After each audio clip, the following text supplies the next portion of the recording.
ploile nu au cum să crească flori unde nu sunt oameni buni. Nu există sărbători de nu rătăceam prin lume. Sufletul nu te găsea cu bine. Ai venit în inima mea.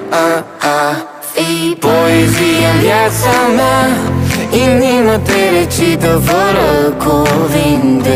Și vreau acum să stau în dreapta ta și să ne țină pasul doar înainte.